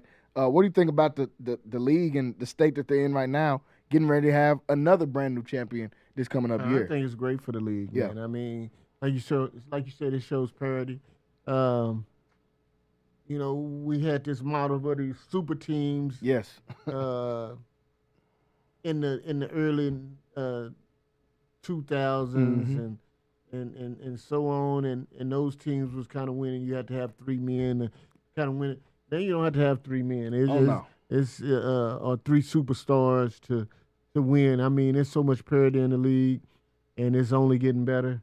And I think a different champion every year is good for the league. And I think that's what'll happen next year. I think Oklahoma City will be great, but then you'll have. And I think they'll win it this year, but then you'll have some teams that'll be competitive. Boston will come back. I mean, you got guys that's going to be shooting for the same thing every year. And I think this will be a thing that happens for about the next 2 or 3 years, man, to be honest with you, Jalen, because it's so hard to go out and to win back-to-back championships. It's so hard to do that. We like I said, we got spoiled by the grace. They made it look easy. Mike made it look easy to go to the finals every single year. Kobe and Shaq made it look easy. Tim Duncan, LeBron and D Wade, they all made it look easy going to the. It's a hard thing to be able to do, and we're seeing that now with every single year since 2019. We've had a different team win a championship. We haven't had any back-to-backs. I don't even think the same team has come out of the Eastern Conference 2 years in a row since that's happened. So. Man, I love it for the league. The thing that I do want them to change is this draft process, man. I think they got to switch it over to how the NFL. We're getting the parity, so the conversation's not coming up as much. But the same teams or the teams that the NBA is picking, in my opinion, are winning this draft lottery. Looking at the Mavs, they get Luka snatched away from them. Okay, we're gonna give you the number 1 pick. When the Lakers snatched Anthony Davis from New Orleans. All right, well, we'll give you the number 1 pick. We'll give you Zion Williamson. I don't like that. I think the bad teams, whoever the worst is, should get the number 1 pick, just like the NFL. And you talking about a team that still was in the play-in. They won 40 games and got the number 1 pick, and they won 40 games. But that then you crazy. take a team like the Wizards. That's what makes it bad. The bad teams in the NBA stay bad forever. The Wizards and the Hornets and the Trailblazers. These teams, you just stay bad forever. because of the draft process. We're not gonna see you. We're not gonna see the Hornets get the number one so pick. you don't have opportunity to get a Cooper flag when Nope. that pick should have been going to Washington. Yes. You know, and then you immediately upgrade your team with a guy like that because you have a future type of guy. Yes. So you get better. That's what's so good about the NFL process. Yes, I love it. You know, and that's what it should, and that's the way it should be. I know they did it for entertainment purposes, and then they had this network thing where the NBA draft lottery, and we're gonna do it before this game. And okay, that's fine. I like that. But the teams that get last in the league, but only get worse when you talk about a team that should have been getting the first draft choice and they getting the 7th and the 8th draft. Exactly. That don't make sense to me, man. They can't get better. No, you can't. How do you expect them? Nobody's going to Charlotte as an off-season free agent. Nobody's going to pick them over the Knicks or over the Bulls or over the Heat or one of these. Everybody wants to be competitive and win a ring. Exactly. So now with that happening, now the Wizards don't get to compete. Now the Nets, I think, didn't win 20. There was 3 teams that didn't even win 20 games. Yeah. The Nets, The Nets didn't even win 20 games. The Hornets didn't even win 20 games. And Portland. Portland didn't. How are these teams supposed to get better moving forward when you got and then you look at Utah didn't even win 20 games. How are these teams supposed to get better? The Spurs get the number 2 pick. They were almost in the play-in game. Yeah. So now you just get. I understand we want Wemby to get better and we ready for Wemby to be a playoff team and all of that, but I feel like the NBA is going down the line and just handpicking who they want to be these, because now we got the Hornets who are coming off of winning less than 20 games. They don't know what they want to do with LaMelo Ball. Brandon Miller hadn't showed to be a top player in the league yet, and now we get the number 4 pick. We're not going to get Flagg or Ace Bailey or Dylan Harper. Those are the 3 guys that everybody's looking for in this upcoming draft. Hornets aren't going to get either one of them. Washington almost broke the record for most losses in a row, and I think they're the 6th pick. They couldn't even get a top 5 pick. They can't get a top 5 I'm pick. like, man, it's tough. It's tough. So I think the NBA definitely needs to address that. But I am for sure loving the different teams coming out each and every year. This matchup that's finna come on right now, the Indiana Pacers versus the Knicks. Knicks are 4.5-point favorite in this game. They're playing in the Mecca in New York. New York is just coming off of a 6-game series. They took Boston out Saturday night. Who do you like in this game for tonight? Indiana Pacers versus the Knicks, Brunson versus Halliburton, however you want to look at this matchup going forward. Rick Carlisle versus Tom Thibodeau. There's a lot of matchups within this matchup going on in the Eastern Conference Finals. Who do you like in this first game for game 1? Woo, that's a tough one. Yeah, this is a tough game to call. For me, Indiana's been tough, man. They got the right personnel to go out and compete, you know. But beating New York at home and the Mecca in the city, being excited about them being in the conference finals. If the team has that same attitude that the city and everybody around New York has, New York will come out. Yeah. But it's gonna be hard to beat Indiana. Indiana's been on the road. They've been doing some things, man, and I just think they got the complete team. They got a bench. They got a great coach. And like I said, they played the best over the last month of the season than any team in the whole league. Yeah. In the whole NBA. So I think it's gonna be hard for New York to beat them. And New York is not particularly deep on their bench. No, not at all. But Indiana is. Indiana can throw 10 guys at you, and they can be competitive. So I'm thinking Indiana is my favorite for this. But we'll see, man. New York is gonna be tough at home, and they got Mr. Clutch. Jalen Brunson's been big all year, and I don't see no reason why. If it comes down to a 4th quarter, and it comes down to them last couple of minutes. Both of these teams have been on that same level where New York has come down back from big leads and won and competed and made the big plays down the stretch to win. And Indiana has done the same thing. But I'm taking Indiana because they've done it more times. Yeah, this is going to be my most fun matchup to watch in this Eastern Conference and Western Conference Finals is this Eastern Conference, man. This New York Knicks, they match up just about the same to me. And then it's really just a battle of the depth that the Pacers have. They got 10 guys that can throw at you. And then the Knicks who have the heaviest starting five possibly in the league. When you think about just start top to bottom, their 1 through 5 is just as strong as anybody in the entire NBA. They've got the star power, but Indiana's got the depth. I'm gonna love to see the coach chess match that's gonna happen between these two coaches. Rick Carlisle, longtime veteran coach. Tom Thibodeau, longtime veteran coach in the NBA. I like New York winning this one tonight, but if Indiana comes out and steals this game 1, I got Indiana winning the series, and probably in 6 if they come out here and win this game 1, because if they come out and set the tone in New York with that wild fan base that's going to be in there. Jalen Brunson just said the loudest crowd he ever heard in his life was that game 6 when they just closed out Boston. He said he's never heard anything louder than that.